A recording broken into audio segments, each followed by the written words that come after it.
12 দিনের সংঘাতে পশ্চিমাদের যেন বৃদ্ধাঙ্গুলি দেখিয়ে দিল ইরানের সর্বোচ্চ নেতা আয়াতুল্লাহ আলী খামেনি। কিন্তু যুদ্ধবিরতির ঘোষণার পর তার অবস্থান নিয়ে তৈরি হচ্ছে জল্পনা কল্পনার। আন্তর্জাতিক মহলে প্রশ্ন উঠছে, কোথায় আছেন ইরানের এই সর্বোচ্চ নেতা? এমনকি তার উপস্থিতি নিয়ে উদ্বেগ দেখা দিয়েছে দেশটির জনগণের মাঝেও।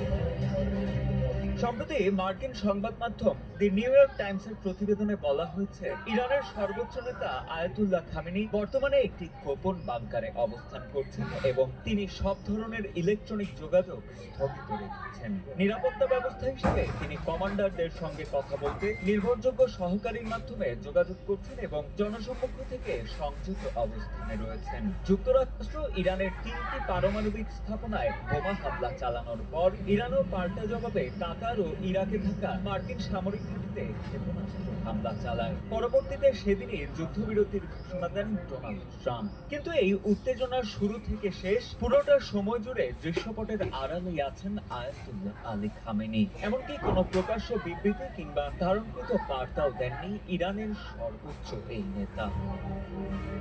ইরানের গুরুত্বপূর্ণ রাষ্ট্রীয় বিষয়ে চূড়ান্ত সিদ্ধান্ত দেওয়ার ক্ষমতা রাখেন আয়াতুল্লাহ আলী খামেনি। সশস্ত্র বাহিনীর সর্বাধিনায়ক হিসেবেও মার্কিন ঘাঁটিতে হামলা কিংবা ইসরায়েলের সঙ্গে যুদ্ধবিরতির মতো গুরুত্বপূর্ণ সামরিক সিদ্ধান্তের অনুমোদনও তারই হওয়ার কথা।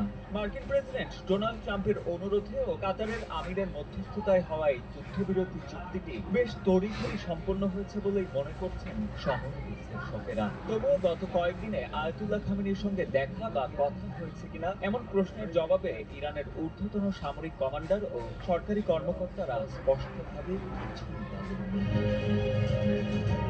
খামেনির শীর্ষ সামরিক উপদেষ্টা ও আইআরজিসি কমান্ডার জেনারেল ইয়াহিয়া সাফাভির ছেলে এবং রাজনৈতিক বিশ্লেষক হামজা সাফাভি বলেন, ইরানের নিরাপত্তা কর্মকর্তাদের ধারণা যুদ্ধবিরতির মধ্যেও ইসরায়েল খামেনিকে হত্যার চেষ্টা করতে পারে। তাই তাকে ঘিরে কঠোর নিরাপত্তা ব্যবস্থা নেওয়া হয়েছে। সেই ব্যবস্থার অংশ হিসেবে বাইরের জগতের সঙ্গে সর্বোচ্চ নেতা খামেনির যোগাযোগ সীমিত রাখা হচ্ছে। সাফাভি আরো বলেন, এই সংকট থেকে ইরানকে বের করে আনতে বাস্তববাদী দৃষ্টিভঙ্গি জোরালো হচ্ছে।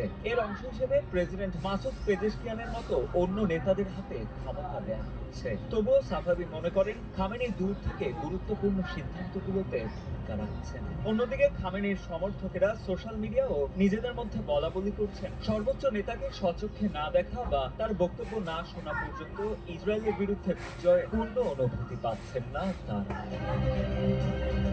গবেষণা সংস্থা চ্যাথাম হাউসের মধ্যপ্রাচ্য ও উত্তর আফ্রিকা অঞ্চলের পরিচালক সানাম ভাকিল বলেন, খামেনির অনুপস্থিতি অত্যন্ত তাৎপর্যপূর্ণ।